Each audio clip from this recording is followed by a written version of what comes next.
You've had Wendy's nugs dipped in sauce, but have you had them covered in sauce? Wendy's new saucy nugs take the crispy and spicy nugs you love and turn them up to 11. Choose between flavors like buffalo or honey barbecue, garlic parm, or if you're a real heat seeker out there, you can try spicy ghost pepper, only on Wendy's signature spicy nugs. Listen, I'm going to dare you to do it. I dare you. That's 7 delicious ways to try the nugs that you already love.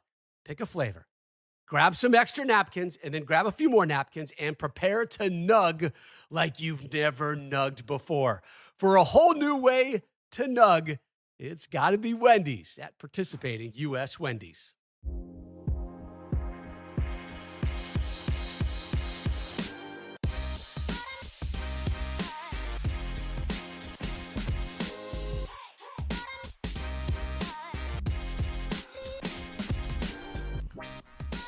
From the hills of Strawberry Canyon, I'm Coin Dang, and this is the Golden Bear Cast. Let's go. Go Bears.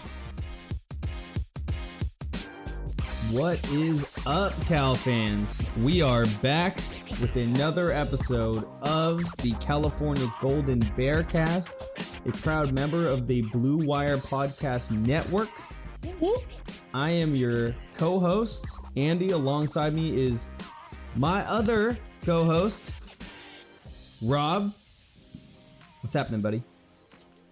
He's here. He's there. He's every fucking where. Coin dang, coin dang. We sang that song at the game. We figured it works. If you watch Ted Lasso, you know the song. I mean, it would be It great. works. It works, but he's not on the field. He's not on the field. Great in theory. It is great in theory. And it sounded great with like 8 of us singing it at the stadium in the student section, like near the student section. It was absolutely great. But yeah, I'm here. We're here. We're here With also, the 1 and 2 Bears. 1 and 2 Bears. But before we get into that, I am taking care of my parents' pug, Molly, which is great. She loves me, will not let me out of her sight, but has a very unfortunate habit of barking at nothing, which she's currently doing right now. She's staring at a door and barking at it. And I can hear her. So if you hear that, Please excuse. 2020, 2021 life, you know how it goes. Can't get out to Vegas yet to use our Blue Wire studio. So until then, you guys will have to do with the pug appearances. Yeah, I mean, you've heard my dog on the air too, so I think we've heard Andy's dog on the air as well. So you're getting all the dogs. This is a dog-friendly podcast. All the dogs. Dogs. 1 and 2. All right, we got a win. We did. To be expected. Yep. Exactly as we drew it up. Mm-hmm. A nice close game with Sacramento State.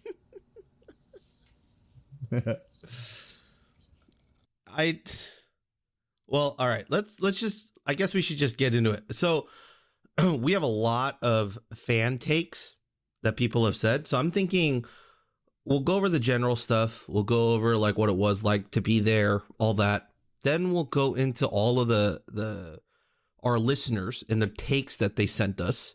We'll read it and then we'll kind of talk about it because I think they all kind of hint at something different and they all kind of tap on something that we might want to talk about.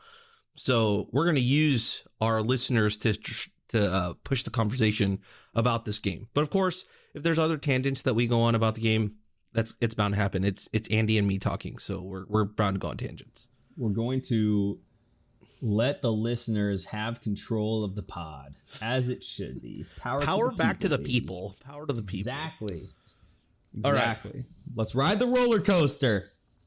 All right. So the game. It was a little cloudy all day, kind of overcast. I actually liked it that way, considering it was a 1 p.m. kickoff. So no sun in my face all day long. Absolutely great, because I was in the stands for this one. I was not in the box.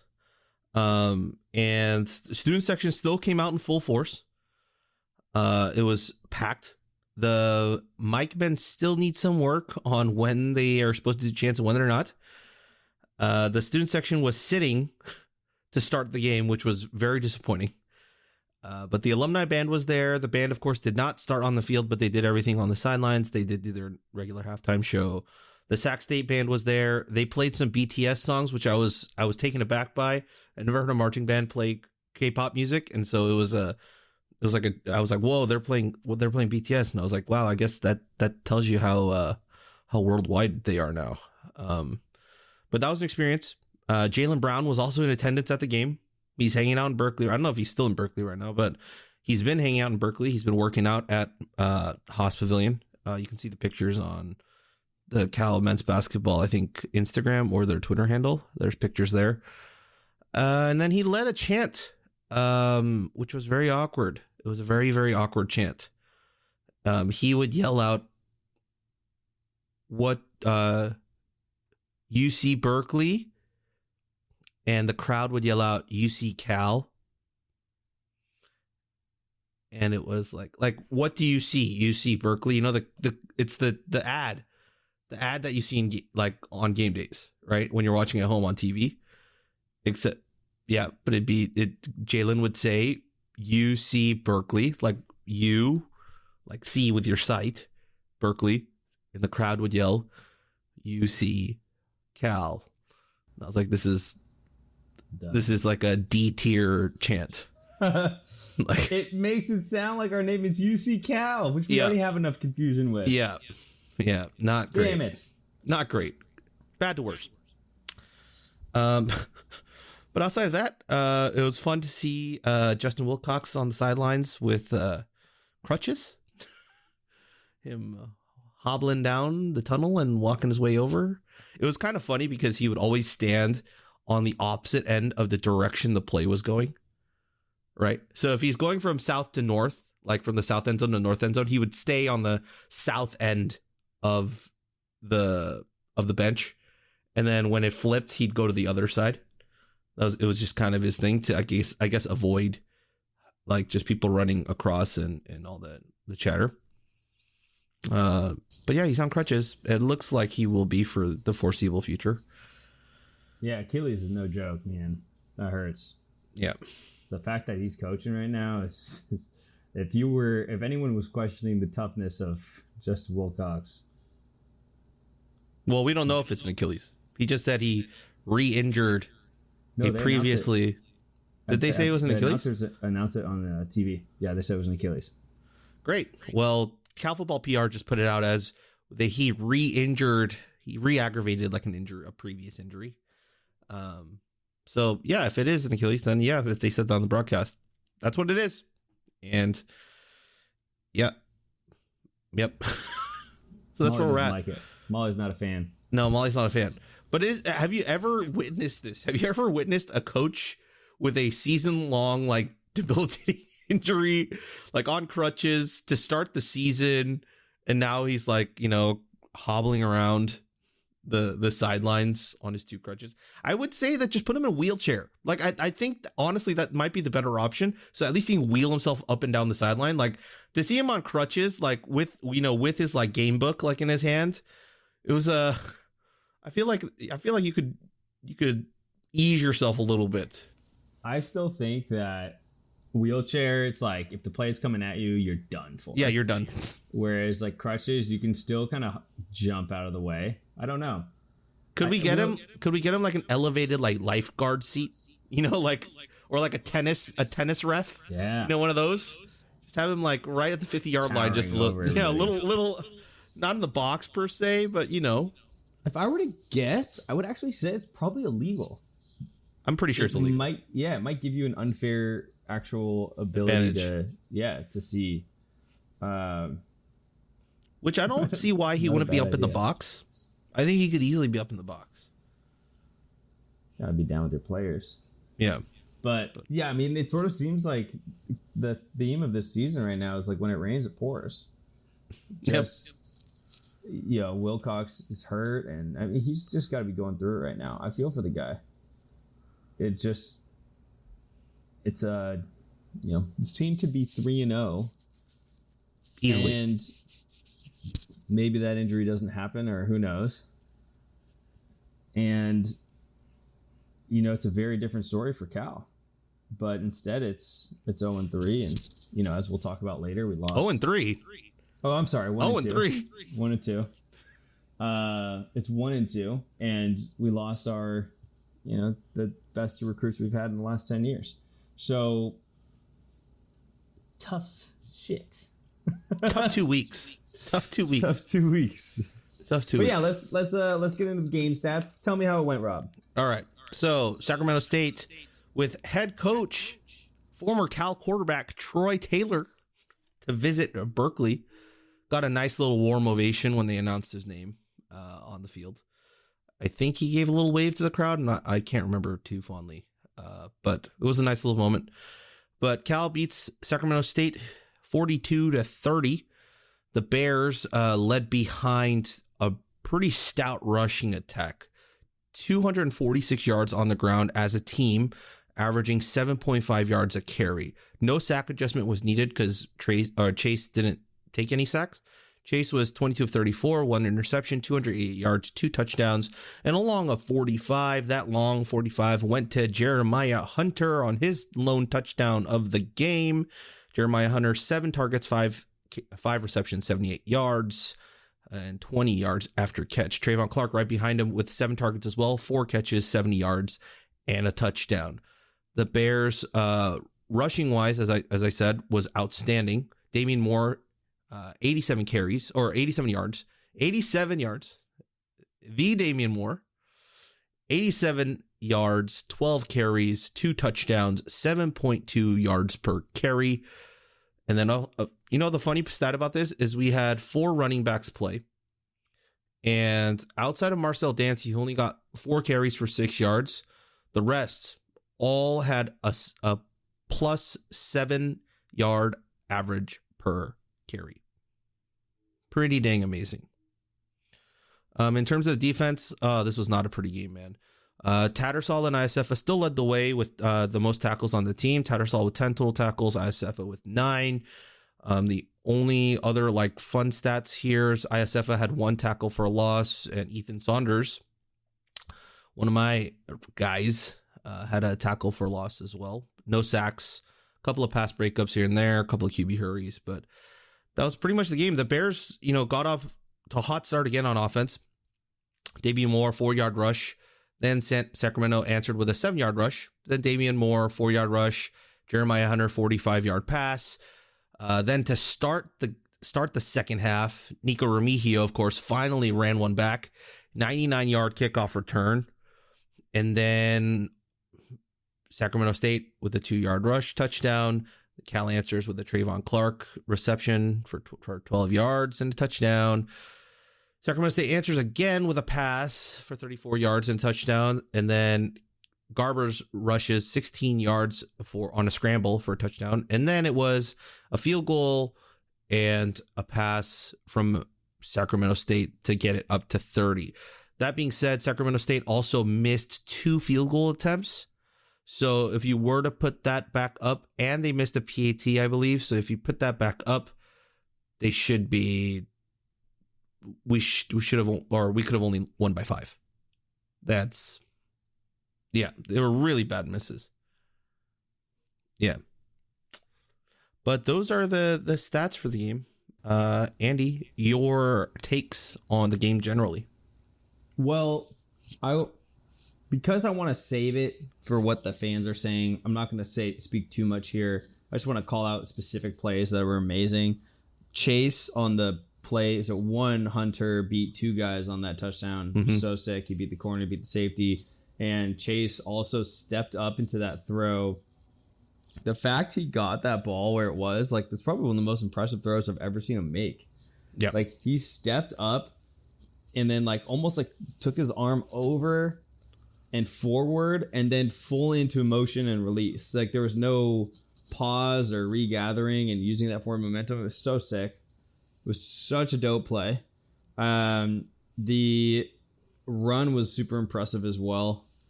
And my boy Damian Moore just keeps doing what do we say? 1,313 touchdowns or something like that. In the He's on pod. pace. He could be on pace. The guy has lived up to his billing, and the running game is one of the most exciting things, I think, for us in a long time because it's what we've been asking for, and it's been largely absent. And now if we were to able to build a team around the run instead of the pass, obviously still we have an effective passing game, but a team that can do the Wisconsin formula, the defense just has to shore up. And, I think overall people expect these games to be blowouts, but they forget, like, Troy Taylor was the OC at Utah and was doing, was a very effective coordinator against Pac-12 teams. I'm not surprised our defense looked bad. I really wasn't. It didn't look great. And yeah, there was a lot of blown assignments. There was a tremendous amount of PIs. The linebackers were in terrible position. Wilcox basically fired Trey Watson in the post-game presser.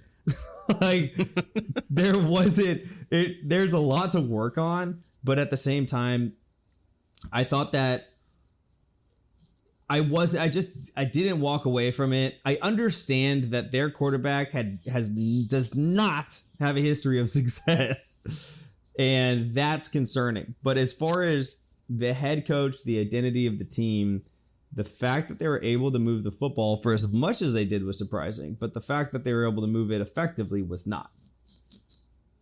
And that's all I'll say for now.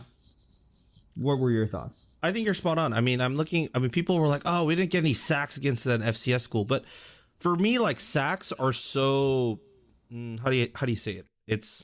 They're like wins in baseball. Right. It's by the skin of your teeth, right? There were a bunch of times where we got to the quarterback, and as he's going down, he like chucks it to the sideline and he throws it away, like coming out of the pocket. Right. And like, yeah, that doesn't go in as a sack in the record book, but that's pretty much a sack. It's just he got the pass off to throw it away, right?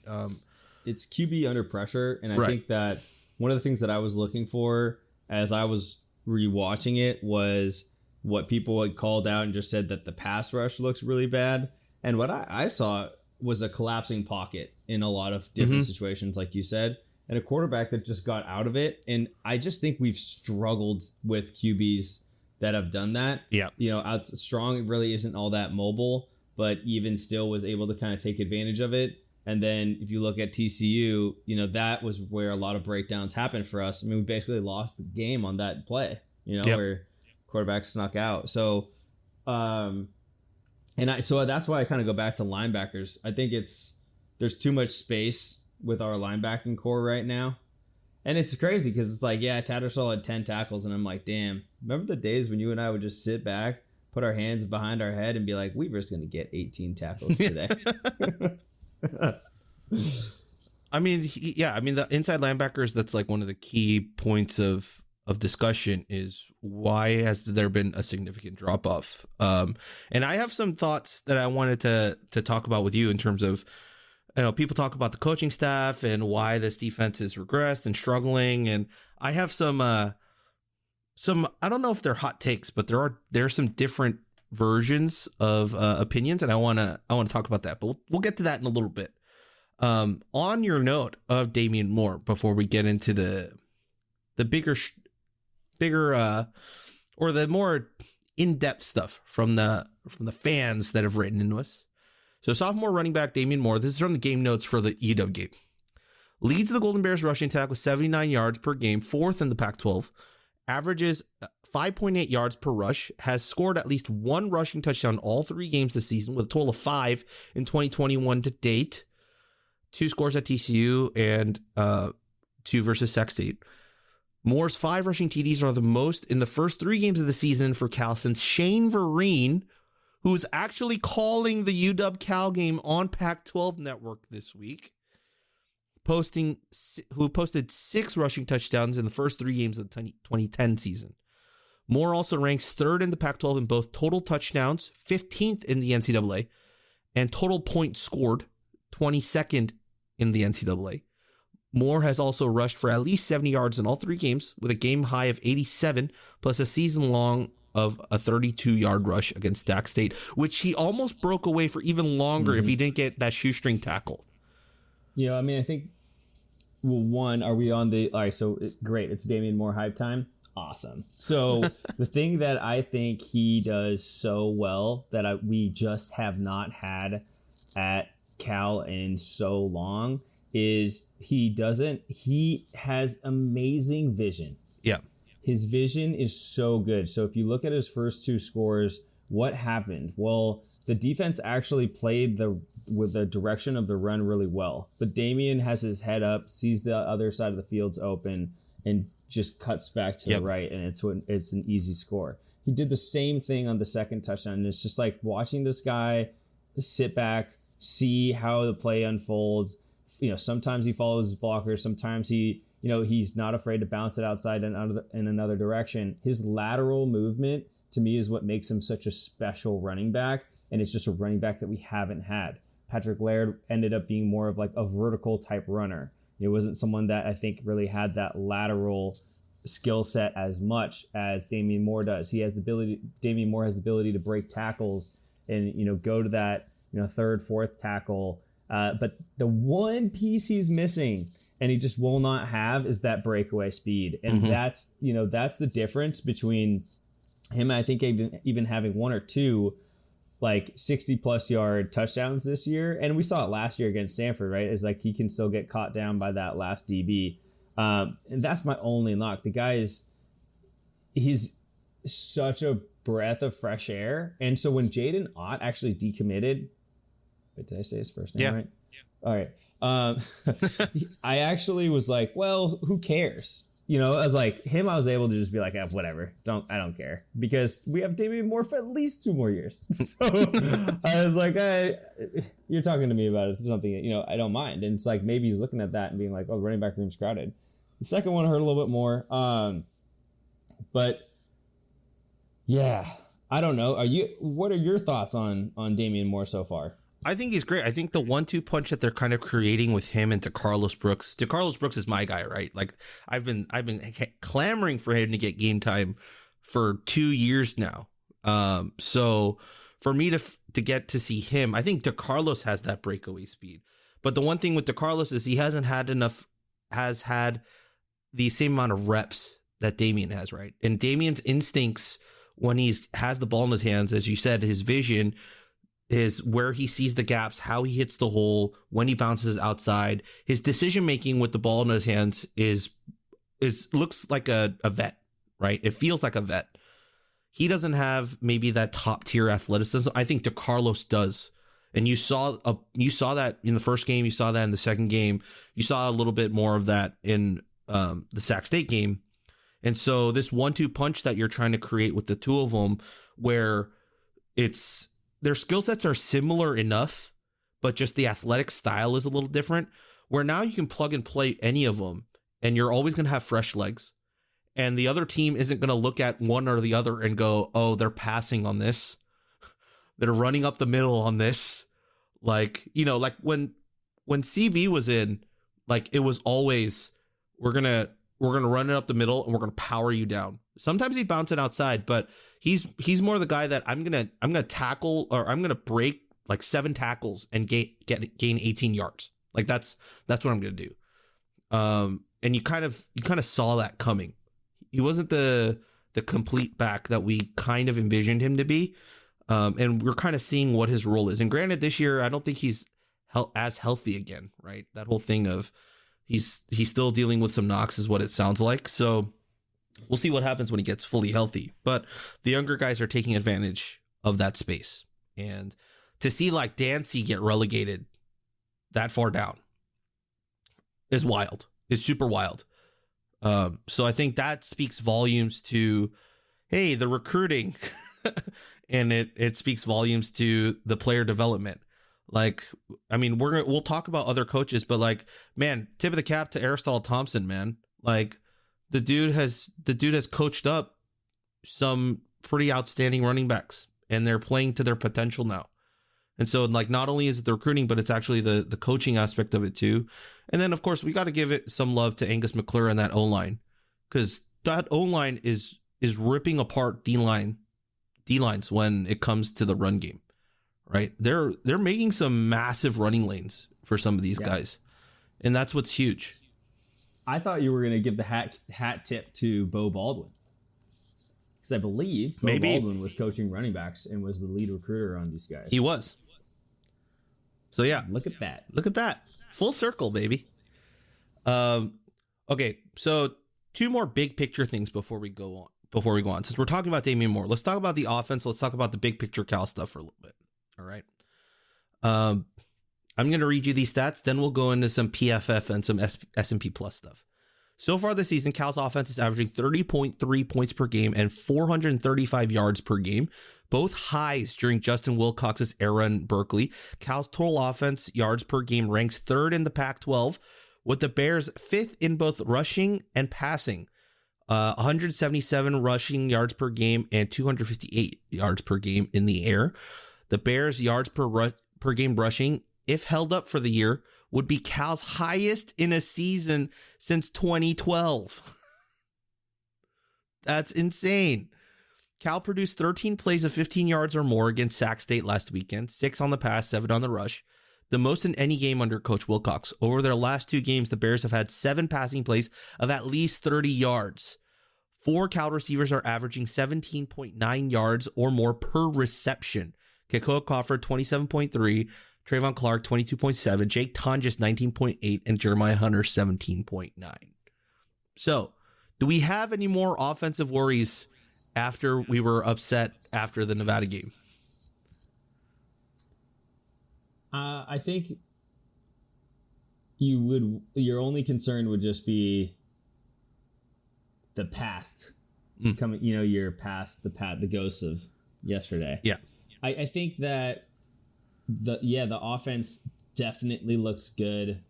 There's obviously recency bias as playing an FCS team most recently. Right. And the struggles of Nevada are probably still pretty fresh in everybody's mind.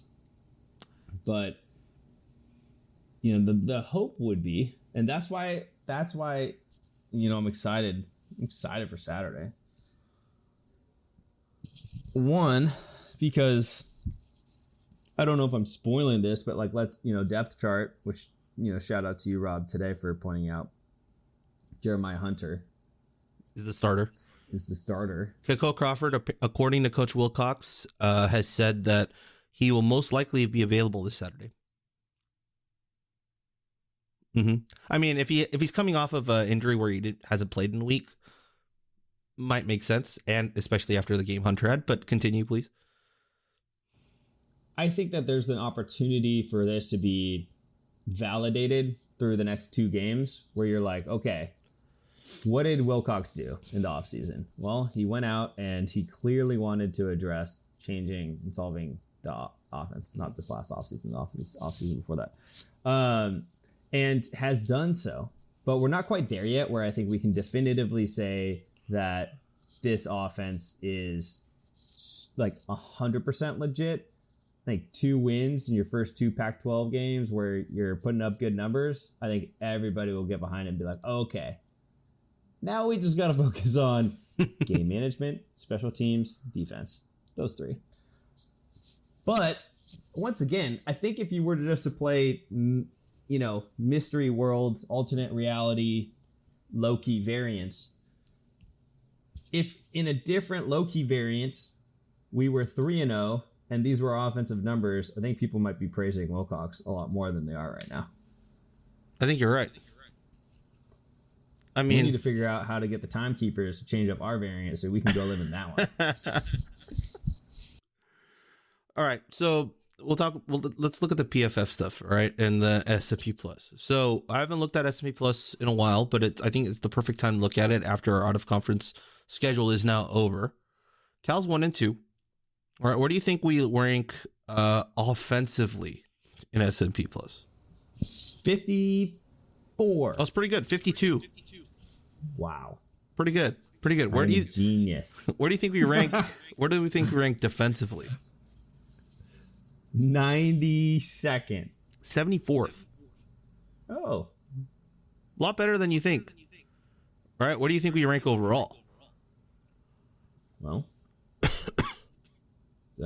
let's do some quick math here. 71. 66. So, all things considered, if I gave you just those stats, would you say not bad? Like could be better? Like what would you gauge it just from the S&P Plus rankings?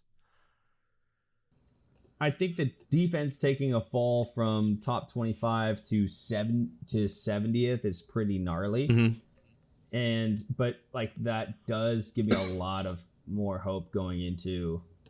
I mean, I was already expecting us to beat UW, but I think, seeing something like that is just it's a feather in the cap to that confidence. But the big thing I remember, I mean, we could go back in podcast history, and I remember when Sonny Dykes was head coach, and you and I were looking at S&P Plus, and we're saying, if we could just keep our offense as a top 30 offense and have a defense that was 60th in S&P Plus, this team would be hell of good. And we were never able to make it happen. And then with Wilcox, we're saying, if we could just have a top 30 defense, but then the offense could just rank in the top 60 offense, we'd be good. So we're there, everybody. We've made it. But it's different than we expected. And it's way more it's not as extreme. It's like, that's the thing we talked about today that I think was really interesting that Drew brought up. Shout out Drew. About the lack of identity on defense. Whereas like the takers became an identity and there was hype that then came around it. And it was, the secondary, you got to watch out for the secondary. The linebackers were the takers before the takers existed. It was, you got to watch out for the Cal linebacker. Cal linebackers, crazy, right? We've never had it on the D-line. No one's ever been like, watch out for their D-line.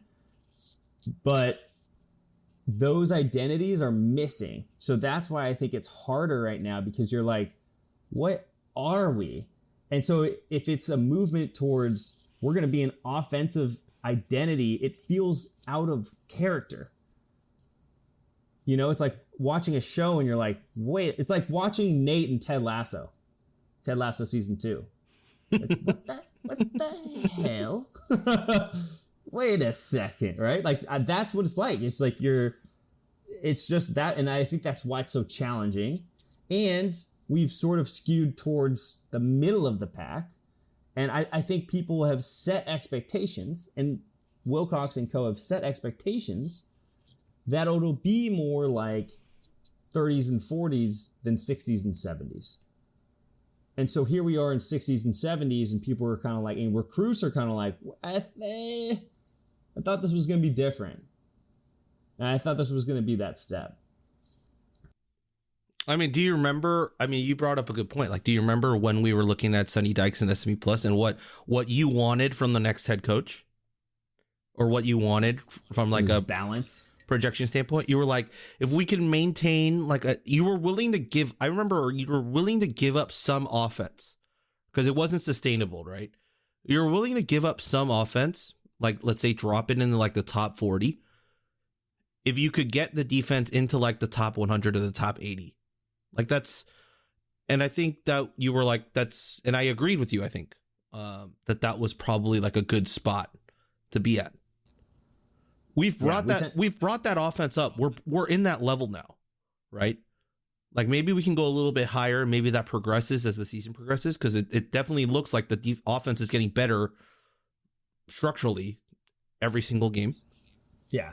I mean, the big thing working against you there is it's 3 games and it's out of conference. Exactly. 2 of them, one of them was Nevada and the other one was Sacramento State. Right. So I think that's the first thing someone might throw back.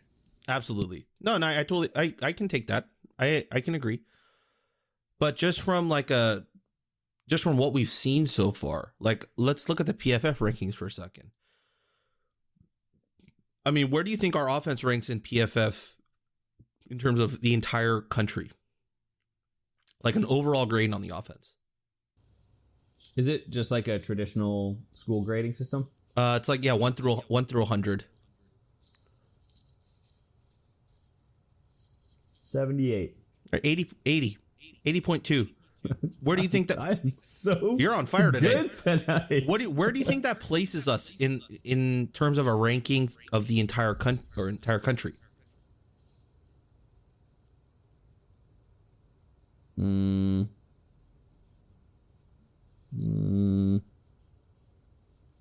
45th?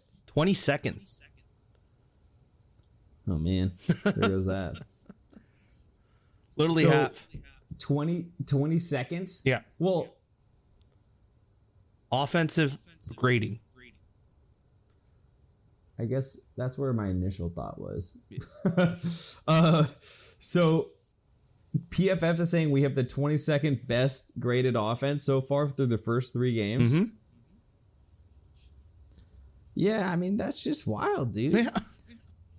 It's wild. Yeah, and they have us ranked, I believe, as the 44th overall best team in the country, Wow, they're very high on us. sitting at 1 and 2. I believe we're the only team that's sitting. Oh no, Louisiana Tech is right below us, 49, sitting at 1 and 2. But I don't think there's any other 1 and 2 teams in the top 50.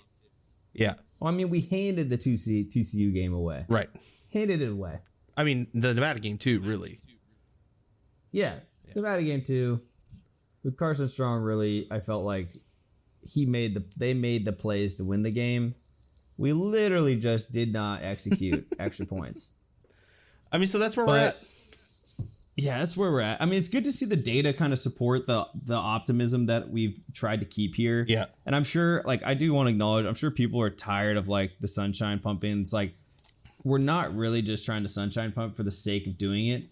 It's that, you know, as I go on Twitter today, and of course with the news of the decommitment, Justin Martin, you know, it's a land of negativity right now with Cal football. There's people saying that this seems like the end of the Wilcox era, and there's others that are, you know, talking about, oh, we need to make a change at the top, and we'll never be able to compete if we don't get big recruits. I think that's total shit. Sorry. I just do. Because you cannot tell me that Utah hasn't been able to do exactly what we're trying to do right now. They have literally done it for years. For years. Our issue is like I don't know what it is. Are we expecting to win national titles? Is this what we're expecting of our program right now? This is the exact same conversation we had last week to end the podcast. We talked about this for like a good 20 minutes last week. Yeah. It's the exact But same we're back conversation. here again. Yeah, we're back here again. Yeah. Here we are. Time is a circle. Flat circle. All right. Let's go to the listeners. Let's go to the listeners. All right. Let's start with our friend Kevin Diaz, who says, are we absolutely certain that Brett Johnson wouldn't be more effective out there, even if he's only able to use one hip? Well, Kevin, I'm glad you asked, because Jake Haener, the quarterback for Fresno State, beat UCLA with pretty much one hip. So maybe, I mean, so here's the thing. Brett Johnson traveled with the team to TCU. Brett Johnson is on the sidelines, like standing up and down and with his teammates. You can't tell me that there's not even an inkling of a chance that he comes back and suits up this season with the rate at which they're going and like him traveling. Like, Andy, you've been around the football team, right? When guys are out with like a full injury, like they're done for the year, do they travel with the team? From what I understand, you don't. You're rehabbing. You're usually here. I can't remember. Yeah. I can't remember. I mean, because it's money, right? I mean, that's what it comes down to. Like, you have to buy them a plane ticket. It's the food there, all of that stuff. And if a guy can't even suit up for you to play, why would you take him on that trip? I don't know. Honestly. I agree. Financially, it doesn't make sense. It's hotel room, it's flights, it's food, it's transportation. All of those things I think are super valid. Does this team miss Brett Johnson? Holy hell, absolutely. Oh, yeah. My goodness. And am I dying to see Akili Calhoun? Like, that Calhoun-Brett Johnson combination like that, I can't wait. We need it. It's obvious. So that's a huge loss. And we knew it at the time. I just don't know if we... and it befuddles me why we haven't been able to recruit better on the D-line. I mean, but don't you... Oh, okay. So on that point, I think... I mean, look at our recruits that we have for the upcoming class. Right? They're mostly in the front seven. Nate Burrell, Jackson Moy, Demonic Williams, Curly Thomas, all these guys. They're all D-line or linebackers. And so that's why I'm like, it's the end. Okay, sure, we lost 2 offensive guys, but all these defensive guys with the defense struggling is still sticking around.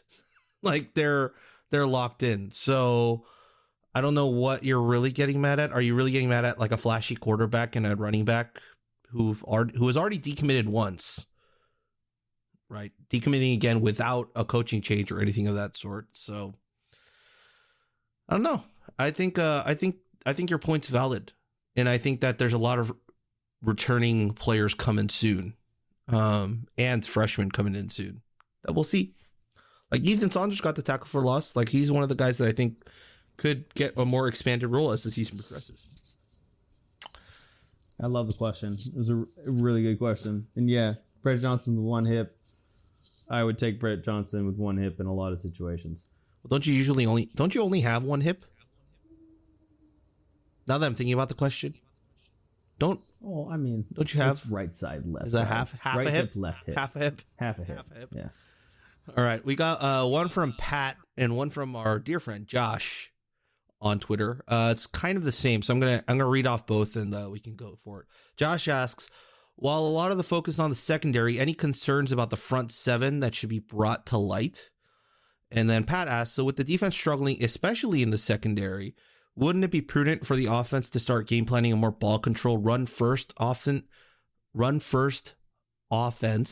to try and keep opponents off the field? Easier said than done, but they have shown they can do it at times this season. All right, let's go second question first. Okay. You want to start or do you want me to go? You go. I think that game plan will be exactly what we try to do against UW. That's it. I think if you look at how UW has played early on outside of the, last week, I think that you're going to see maybe a little bit of a less of a aerial passing attack and more ball control, try to win the turnover battle. It's the same, Wilcox is going to try to win the same way that he's won the last few times. And I think he's going to do it. So I agree with that. And I think if you can continue to prove that you can run in situations like we have been, where you're down in distance and you can still run the ball effectively, I think that's Wilcox. That's his dream for what this offense can be, is that. Mm-hmm. I really do. The defensive question, I'd love to hear your thoughts first. All right. So you ready for this? You ready for this conversation? So we had this big conversation today in our Right for California Slack channel about just since the Justin Martin thing happened, all of us were in there and we were just talking about other things, and we were talking about, as you talked about, what Drew was talking about earlier about momentum and recruiting, and we talked about the coaching stuff, and everyone's concerned about the secondary. So let's start there, right? Everyone's like, oh, we lost GA, right? Lost GA big time. He's the big cat we're missing. So Elijah Hicks, Daniel Scott, Josh Drayden, Chiggy, all 4 of those guys coached by GA. 3 of those guys for more than 2 years. So if GA's not here and he was such a great teacher, which I think he is, do all of the fundamentals that he taught and the instinctual things just go out the door this season? Because it wasn't there last year. It was all there last year, right? With all those guys. And then we have, and they're and some people were saying, oh, we miss, or Marcel Yates for that 1 year for recruiting. I was he stayed here for a year. It's not like he had developed all these relationships and brought them, and we got this whole new crop of cornerbacks and safeties, because those were mostly guys that this staff had already been keeping tabs on. And then we go to Trey Watson, and that's where we're at right now. We don't know what the We don't know what the dynamics are in there. Like Wilcox was very upset in that presser. If you haven't listened to it, go listen to it. It's on the Cal Bears YouTube channel, the post-game presser. And so a part of me is you had, and I think Peter brought up this point, which I think is great. I don't think it's a coaching issue, in my opinion. I honestly don't think it is, not anymore. I think it's you lost 3 guys that were drafted in the middle rounds, and this is his words. You lost 3 guys that were drafted in the middle rounds to the NFL, the next level. I think that drop off is what the bigger issue is here. That's my take on like the secondary and why there's no way that Wilcox is letting like Trey Watson and Peter Sherman like say, we're just going to throw Lou Hearns out there as a true freshman and see what he can do at arguably one of the toughest positions to play in football. Like, I don't think he would have just like let that go like on a whim. He's probably watched the tape with them through practice, seen what he's done, see how he's progressed with the coaching that's already in place and the older guys teaching him. And that's why he's out there. In terms of the older guys regressing, that's the one I don't have an answer for. Because you can say, okay, sure, let's say it's coaching. But does one like off season of coaching totally regress 3 to 4 years worth of coaching from someone else? Like, I don't think it does. I don't think it just evaporates, right? Like, Andy, you play a bunch of tennis. Like, if you learn to hit a forehand from one coach for 8 years, and then you switch your coach for 1 year, I don't think you're going to lose all of those tendencies on how you hit that forehand that quickly and drastically over a year, right? I don't think it's you can't break it that simply. I think it's probably true to the fundamentals, but when it comes to things like game readiness or situational awareness, it probably matters more. Maybe. And I think that's the things that I think that conceptually it sounded like Wilcox knows that these players are understanding the concepts that they are talking to them about, and that they have not changed year over year. Yep. But what's frustrating him is, I think, the game awareness, the game readiness, the situational awareness. And I actually do think that you can pinpoint that on how do you prep somebody to be successful? Because, yeah, coaches change a lot in high profile sports, especially tennis. But like the difference between like a good coach and not a good coach in tennis is a huge difference. And you'll see it sometimes when guys in the opposite direction, like when they're totally on fire and then the coach leaves and it's like things go sideways.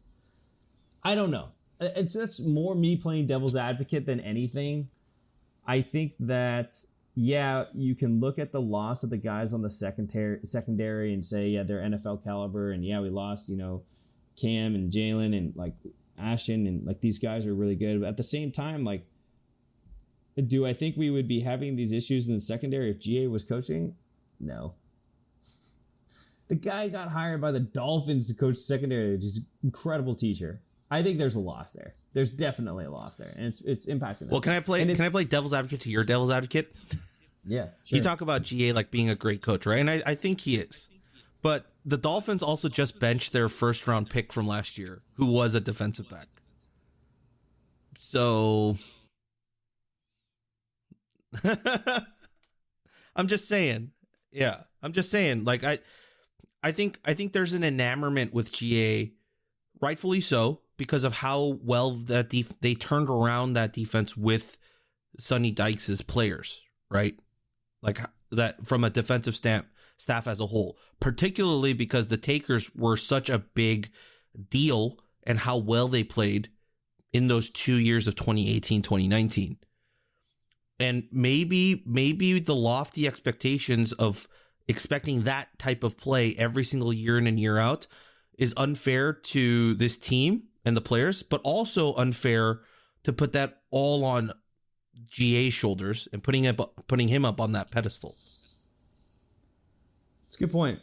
No, I think that's a good point.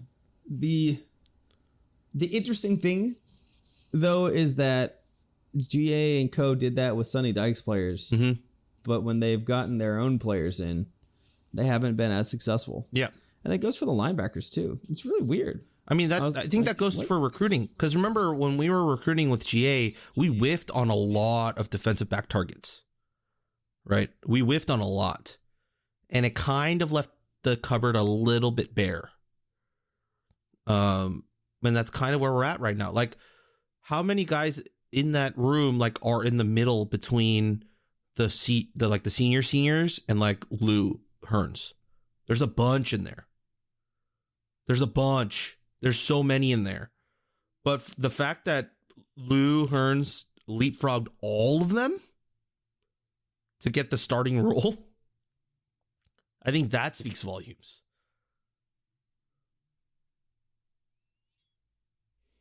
Yeah. Lou Magia Hearns. I think the kid's good. He's super athletic. There's a reason he was a kick return guy for De La Salle.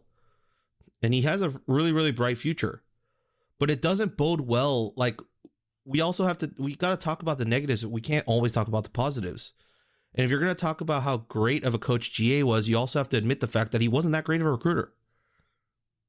And now we're seeing the repercussions of bad recruiting at a specific position. And maybe that's why we've veered into this coaching staff style of recruiters over developers of talent, or developers of talent that, you know, we think that other coaching staff members can probably make up. I think that's kind of where we're at. So yeah, I think that's kind of where we're at. But Josh's question is, any concerns about the front seven that should be brought to light? Yeah, we suck at defending the run up the middle. And we suck at protecting against tight ends over the middle. But that's like a historic thing. We were historically terrible against tight ends up the middle. So yeah, am I concerned? Yes.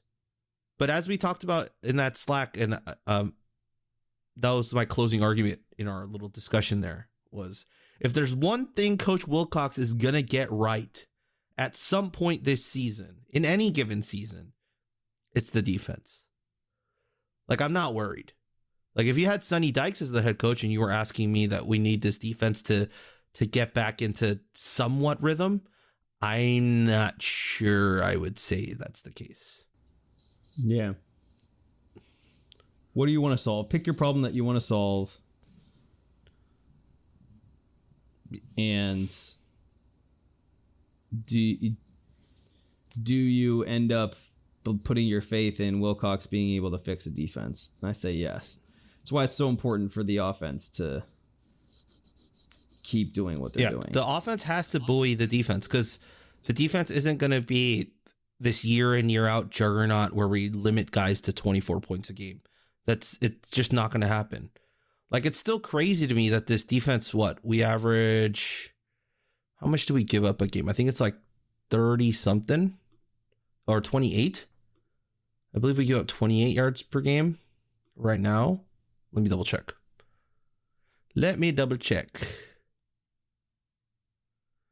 We give up 27.7 points per game after week 3. That's still not a lot. Like, that's not a bad defense. But we do have to tighten up some things. So that's kind of where we're at. Is there anything else you want to talk about with that, or should we move on to some of the other ones? No, I'm just looking at recruits right now, and it's so crazy. Like, if you go back 1 year, in our recruiting class on 247 was 3rd in the Pac-12, 28th nationally. And we have Jermaine Terry, J. Michael Sturdivant, Maven Anderson. All offense. Ty Milner. Offense. And then Akili Calhoun. Defense. Derek Wilkins. Defense. Caleb Orr. Yep. Caleb Higgins. Yep. Bastion Sweeney. So you get into this, and I was looking at 2020, and it's like 2020's class was like 8th in the Pac-12. Yeah. And you could sort of see it, like everyone's 3 stars. So yeah, maybe the coverage were more bare than we thought. I mean, not to knock any of these guys because it sounds like we're doing that, but there's no one. Miles Williams is basically the same 3-star as Lou Hearns. Except Lou Hearns played at De La Salle, so that's dope. But yeah, I mean, there's tons of guys like in that 2020 class. You're right, that were totally leapfrogged. Look at 2019. 2019. Look at 2019. There's guys there. So that's what I'm talking about. It's just like all these guys just being leapfrogged, and there has to be a reason they're being leapfrogged by a true freshman cornerback, right? Yeah, I agree. There's a lot of depth at corner. Yeah, DB, but I think I mean, isn't there also a fair amount of transfers? Well, isn't there like a fair amount of people that are also looking at this as being responsible, like being a part of a core issue with the linebackers, in terms of and the linebacker play, and just giving there's so much space over the middle, so they're making it harder for the DBs. So we might be isolating the DBs when the DBs are easy to isolate last game because of all the pass interference penalties and all that.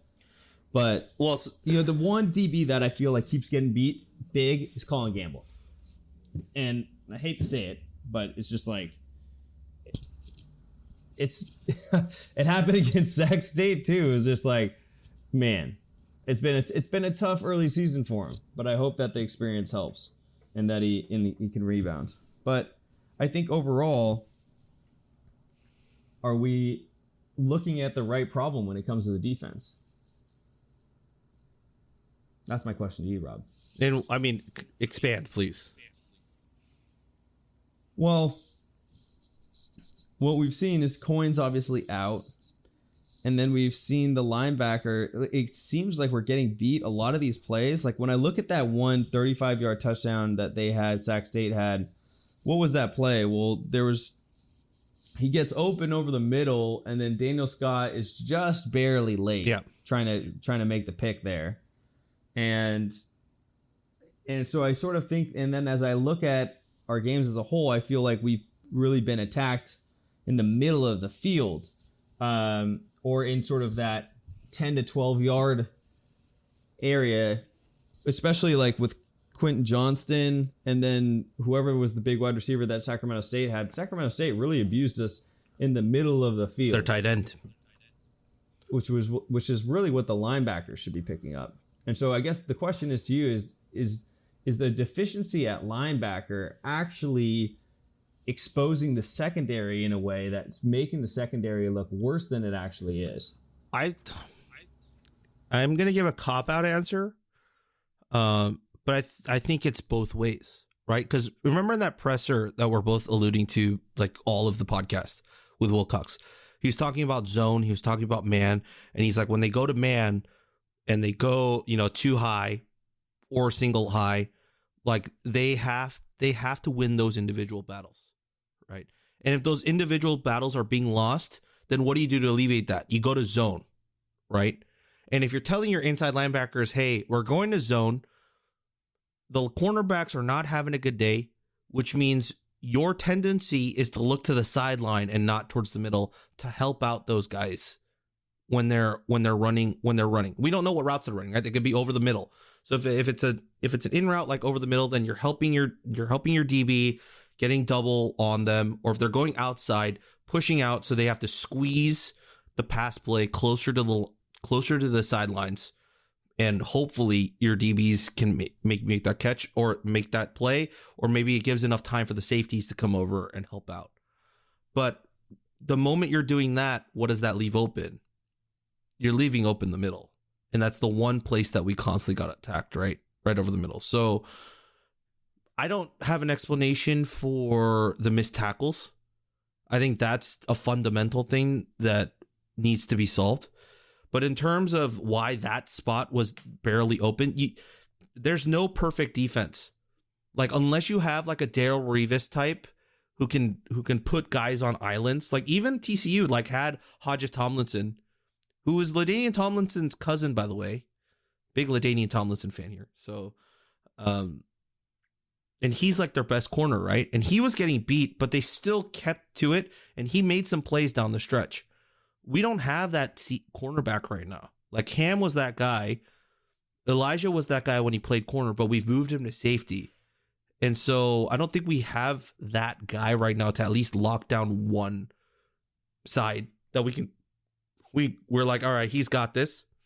If this other guy's struggling, let's shift the zone a little bit and help him out here. Or we'll shift the man a little bit, help him out here. Maybe we'll put in a QB spy with our inside linebackers. Like, that was one of the big things for us, is when we play a running quarterback, we'd always have at least one inside linebacker running a QB spy. He'd always have his eyes just straight, parallel, shoulders aligned to the quarterback, goes where he goes. Usually the Weaver job.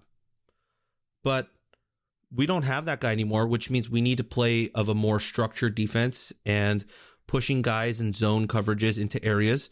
And it's, if we're going to push it out to the sidelines, the middle of the zone is going to be, as our dear friend Rico put it, soft and squishy. And that's where they attacked. Now, the way to alleviate that, it goes both ways. You got to tell your corners, you got to do your jobs, and you got to make the plays so that we can funnel our linebackers and everyone in. But also, you got to tell your defensive line, you got to get to the quarterback faster. You can't let these plays develop, right? And so you can let the rest of the guys behind you to react faster. So, right. I mean, that's kind of where we're at. And I don't know what the fix for it is. But as we said, like, we don't want to keep Sunshine pumping, but if there's one thing Wilcox knows how to fix, and we've seen historically he knows how to fix, it's defense. I have no doubt in my mind that they'll get this right. Next question. All right. So, of course, our very number one podcast listener, Sid, honestly just concerned about the secondary. I know I have this expectation of being better, quote, or parenthesis, just overall with the defense, end parenthesis, because of how we were only a few years ago. But as Andy keeps saying, I will always be waiting. I will also be waiting 4 games until I freak out. One game away. We're almost there. 1 game from full freak out mode. And then we give Sid permission to do the meltdown. I think I'll melt down with it, but I feel good. I feel good about this UW game. I do too. I really do. And I think we just talked about the DBs enough not to recover it. Yeah. But I feel good about this weekend. I think this is a winnable game. And if you're 2-2, 1-0 going into Pac-12 play, I think I'll take those odds. I think the fans will get a little bit of a brighter outlook. I mean, you beat UW, and then you have Wazoo at home in a homecoming game, right? Yeah. Money. And you take it to the house against Rolovich, which I really hope they do. Rolovich's not even going to be able to attend because the entire city of Berkeley is going to require vaccination. Yeah. It's gonna be hilarious to see what happens there. Or I mean, I think it's a negative PCR test 72 hours before the game, right? So you could technically do that. I don't know if. Yeah, I mean, who knows? City of Berkeley could just come in over the top and be like, "Sir, either get the jab, or you're not entering. Don't come. You're not entering the city." Love that. But yeah, and then. Yeah, let's say you do take it and you go into a bye week, 3-2, 2-0 in Pac-12 play, taking on Oregon in a Friday night game coming off the bye, and Oregon's going to be on a short week. I'll take those odds. Yeah, me too. And an Oregon team you beat last year. Mm-hmm. With probably a worse quarterback. Yep. All right, we got 2 more here. One from Brandon. He says, "While you can't put too much stock into beating Sac State, I'll take a win however they can get it. But while I feel Garbers in the offense is fine, the defense needs to pick it up. Very hard to beat teams like USC, Oregon, UCLA if they can't get off the field on third down." Well, Brandon, it's good that you say that, because Fresno State beat UCLA without getting off the field on third down. So it is possible. No, I kid. I think that's a valid point. You can't beat teams like that without getting off the field on third down and manageable, right? Like 3rd and 8, can't give up the 8. Like give up the 2-3 yards on a little dink pass or like a run, but you got to wrap them up. You got to close it out. You got to get your offense back on the field to increase the score differential. Like you got to do that. Yeah. I think, what is USC showing right now that we're scared of? I don't know. So do they even belong in that list? What is UCLA showing right now that we're scared of? Not after the Fresno State game. I mean, the LSU game, I was like, oh, wow, okay, this team's pretty good. But I will say this until it's not true. Every single team that we will play on this schedule is beatable with the defense that we have right now. It is.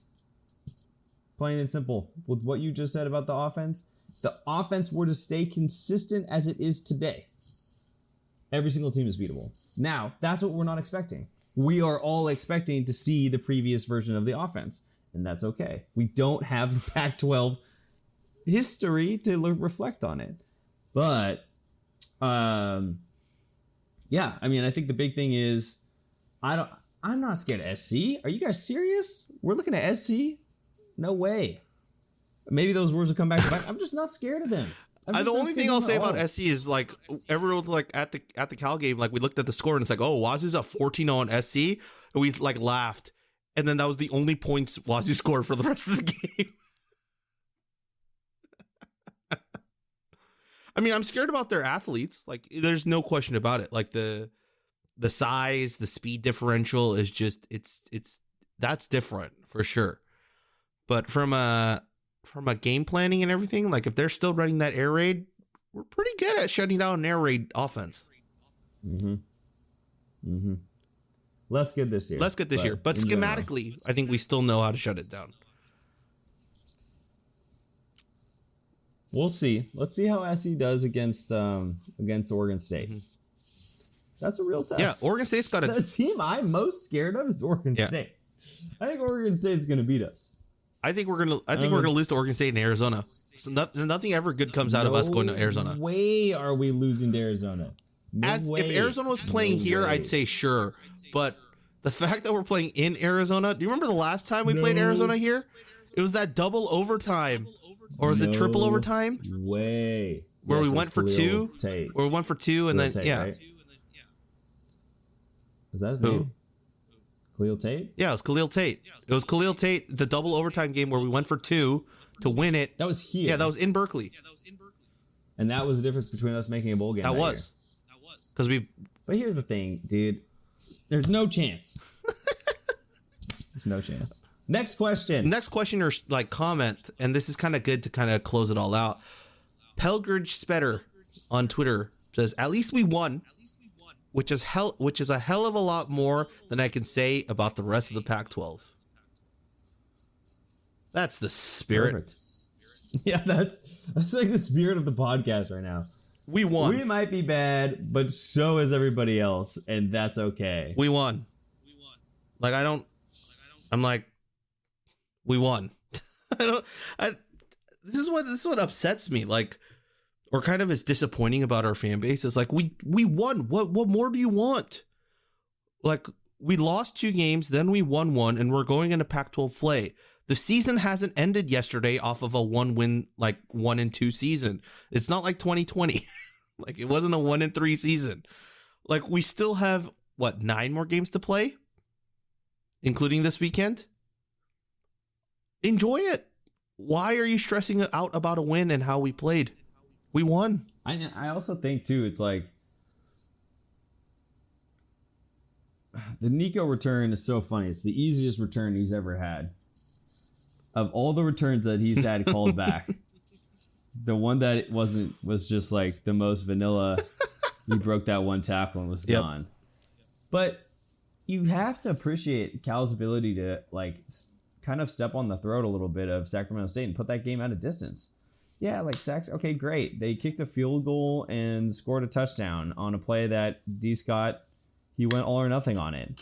And okay, so the final score. People just look at the final score and then make big reactions about the final score. Oh my gosh, we only beat Sacramento State by 12. Well, who's their coach? Oh, it's Troy Taylor, an offensive coordinator candidate that we wanted to come to our school. Why? Because he was super successful at Utah.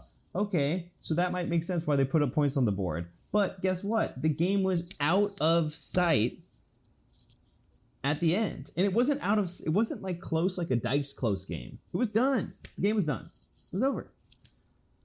Yeah. I mean, I mean, they had to score a touchdown and then try to get an onside conversion, and then would have had to score a touchdown and then a field goal. Are we seriously tripping about that?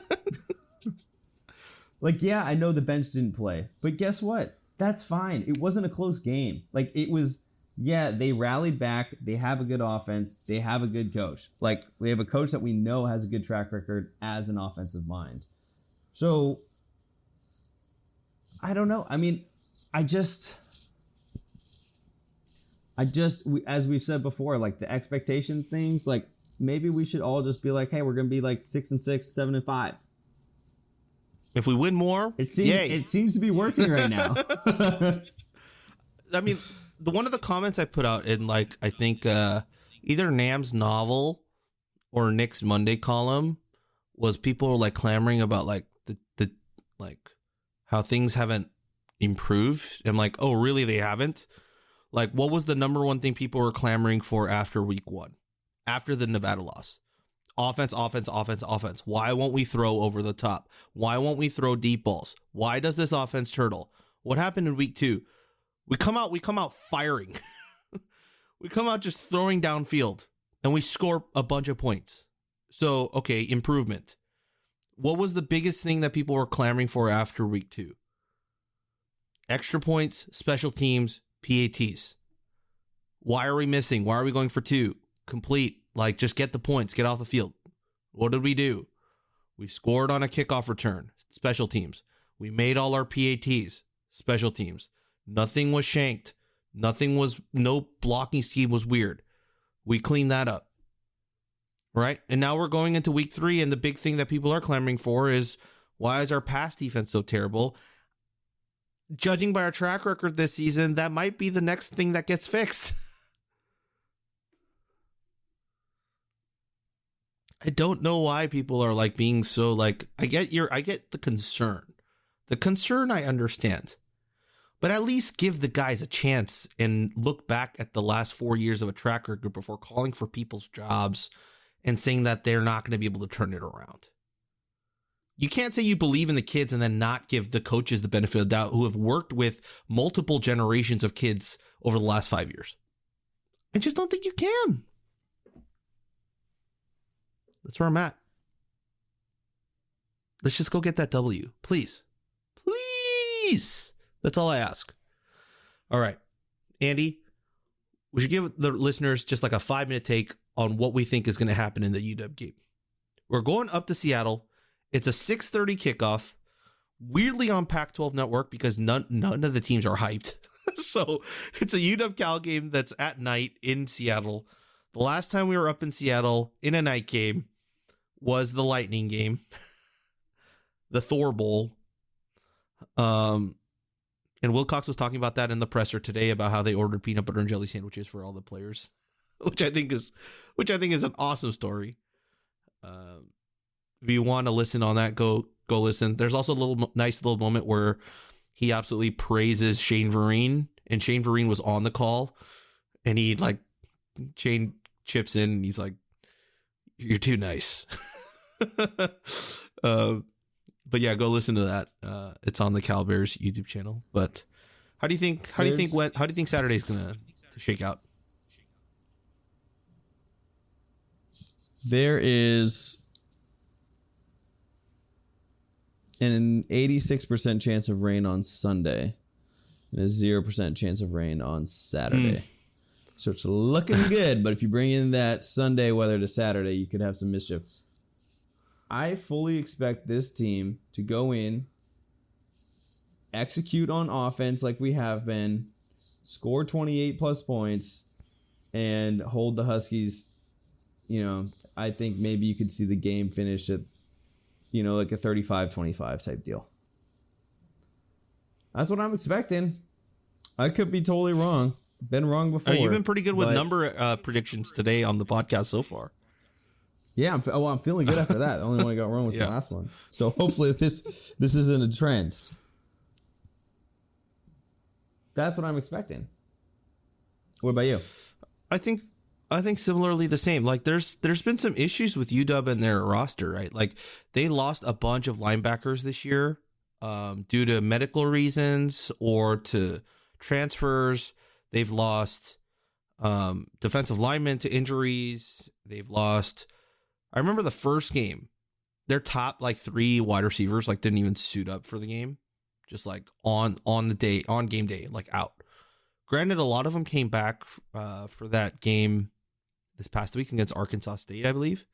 So there is some room for concern at the very least because they're getting bodies back. But man, John Donovan, their offensive coordinator, and his track record, not great. Not great. Like, have you seen some of his stats? Let me pull this up real quick, and then this is what we'll end on, just to give some people a little bit of hope regarding the UW game, because everyone's a little bit upset and all that right now, right? So let's take a look. Give me this. Looking up these tweets. Where be the tweets? Dang. I sent it to someone and it's like farther up than I expected. But oh well, okay. So here's one of the stats is not about John Donovan, but Dylan Morris and Cal's Chase Garbers, top 2 in the league or in the conference in passing yards per game, which is pretty funny. But here's the thing about John Donovan. So John Donovan became the OC of Penn State in 2014. All right, Andy, let's play a numbers game. Let's see if you can get these right. All right. Penn State allowed 22 sacks in 2013. That's the year before John Donovan. John Donovan becomes the OC in 2014. How many sacks did they allow in 2014? 40. 44. Hey, not bad. Not bad. Streak is over. How many in 2015?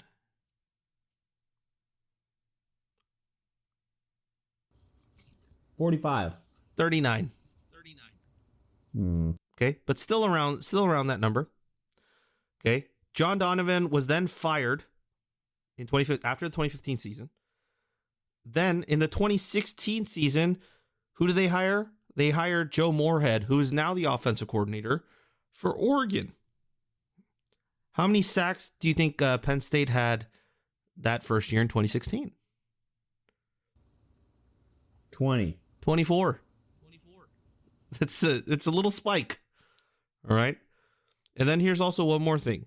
Penn State hired Moorhead in 2016, right? Their offense goes from 101st to 21st in one season while scoring 37.6 points per game. They won 11 games 3 times between 2016 and 2019 before Moorhead took, I believe, the Mississippi State job.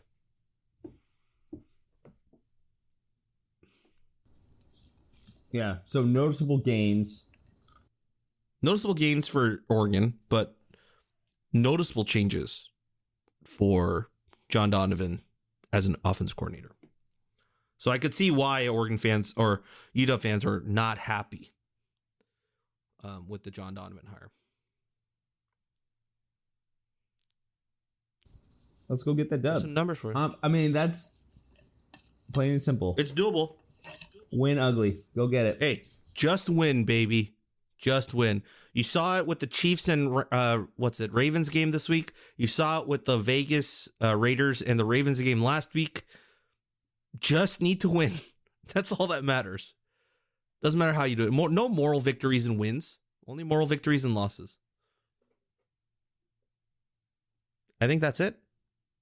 And that's a wrap here on the California Golden Bearcast, a part of the Blue Wire Podcast Network. You can find all our stuff anywhere on all podcast services around the world. You can also find most of our written stuff at rightforcalifornia.com. We do have a premium subscription for all of your PFF and play breakdowns of Cal stuff. So be on the lookout for that. Or if you are a subscriber, thank you. But if you aren't, you can go take a look at that. And I believe the next thing you'll have from us is probably a chat with UW Dog Pound about knowing your enemy. That'll probably drop closer to game day. But outside of that, that's it. And as always, go Bears. Go Bears.